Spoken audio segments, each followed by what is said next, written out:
할렐루야. 성령 있는 부모학교 오신 여러분 환영하고 싶어 합니다. 오늘은 지난 시간에 이어 내 아이를 위한 감정 코칭이라는 책으로 4월달 한 달을 한번 공부해 보도록 하겠습니다. 우리가 감정 코칭이 무엇이며 감정 코칭을 왜 선택해야 되는지 한번 나눠보도록 할게요. 감정 코칭은 감정을 잘 소통하고 공감해 주어서 감정을 선한 쪽으로 잘 방향을 틀어주고 또 행동 수정을 잘 할 수 있도록 해주는 것을 감정 코칭이라고 합니다.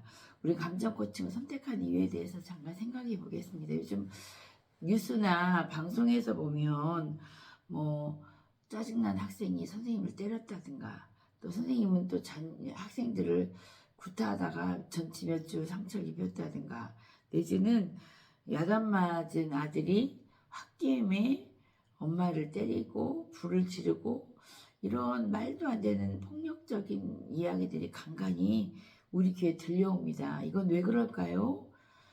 그런 아이들은 이미 폭력적인 가정과 폭력적인 감정에 많이 노출되고 폭력이 학습되어 있기 때문에 그런 것입니다.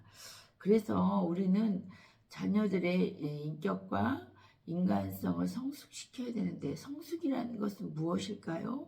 성숙이라는 것은 이성과 감정을 조화롭게 잘 영위해서 올바른 행동으로 나가는 것, 이것을 성숙이라고 합니다.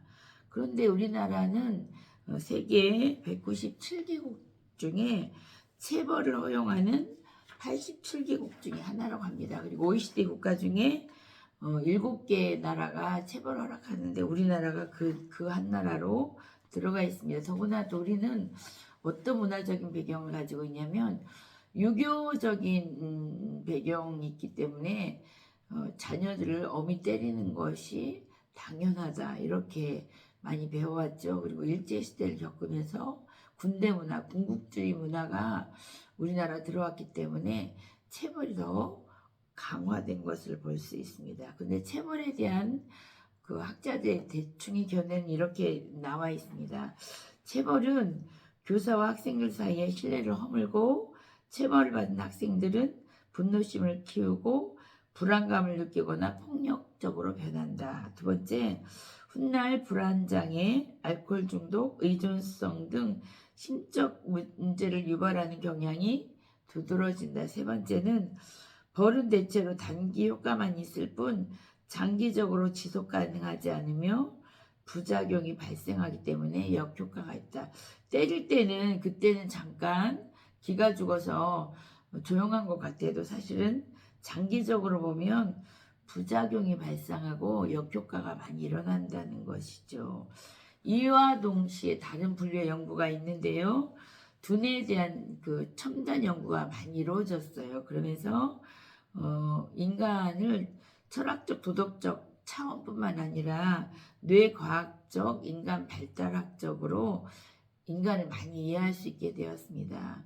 우리가 주로 이성적으로 생각하고 판단하는 기능은 주로 전두엽에서 가능하거든요. 이 이마 쪽에 가능한데 이 전두엽은 20대 후반에서 정도 돼야 완성이 된다고 합니다. 그러므로 심각한 인성 문제를 일으키는 사춘기 시기에는 아이들이 분석력, 계획력, 판단력 등이 미숙하기 때문에 자기 자신의 감정을 잘 조절하지 못하는 특성이 있다고 합니다. 그러니까 10대 때는 청소년기 때는 인간 뇌 중에 번연계라는 게 있거든요. 그쪽이 막 활성화되고 감정뇌가 굉장히 폭발적으로 성장하기 때문에 더 이성적이지 않고 감정적으로 행동을 한다는 거예요.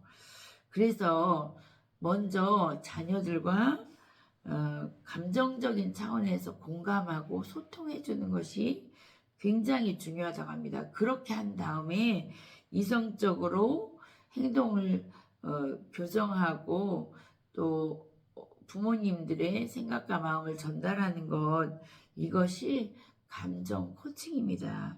이렇게 하면 아이들이 부작용이 없이 굉장히 성장과 성숙으로 갈 수 있습니다.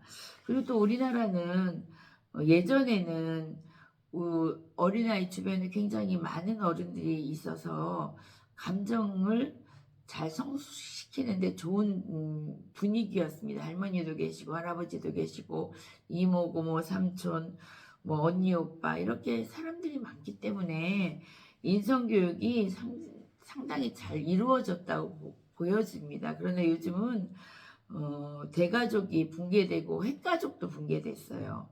그래서 홀부모 밑에서 자란 자녀들도 많고 부모님들이 집에 안 계신 경우가 많기 때문에 아이들이 TV나 컴퓨터를 보면서 혼자 놀기 때문에 더 아이들이 이성과 감성의 조화를 배울 기회가 더 없는 것입니다. 그래서 우리들이 자녀들을 키울 때 감정을 잘 받아들여주고 공감해주고 소통해주는 것, 이것이 정말 중요합니다. 아이들과 함께 이렇게 자녀들의 감정을 잘 받아들여주고 소통하는 것, 이것만 잘해줘도 아이들이 정말 행복하게 잘 자랄 수 있고, 우리도 이 감정 코칭을 통해서 새로운 세계를 열어가는 놀라운 축복이 있을 것입니다. 우리 어렸을 때는 사실 감정을 잘 받아들여주고 공감해주고 소통해준다는 이런 사회적인 분위기가 거의 없었습니다. 부모님은 명령하고 우리들은 순종하고 또 부모님들이 먹고 살기 바빠가지고 우리들의 감정을 이해해주고 공감해주고 소통하는 데는 거의 무지했습니다. 그러나 이렇게 자녀들과 함께 또 가족들과 함께 감정을 잘 받아들여주고 소통하고 공감할 때 우리에게 놀라운 행복한 가정과 자녀들과의 관계가 이루어질 것입니다. 꼭 우리 감정 코칭을 잘 배워서 우리 자녀들과 가정이 정말 행복한 놀라운 더 높은 차원으로 성장하고 성숙하기를 주님의 이름으로 축복합니다. 이로써 감정 코칭이 왜 필요한가? 또 우리 감정 코칭의 전망은 어떤가? 우리가 한번 생각해 보는 시간을 가졌습니다. 다음 시간에 이 감정 코칭에 대해서 더 많은 것으로 함께 나누기를 소망합니다. 다음 시간에 뵙겠습니다. 감사합니다. 다음 시간에 만나요.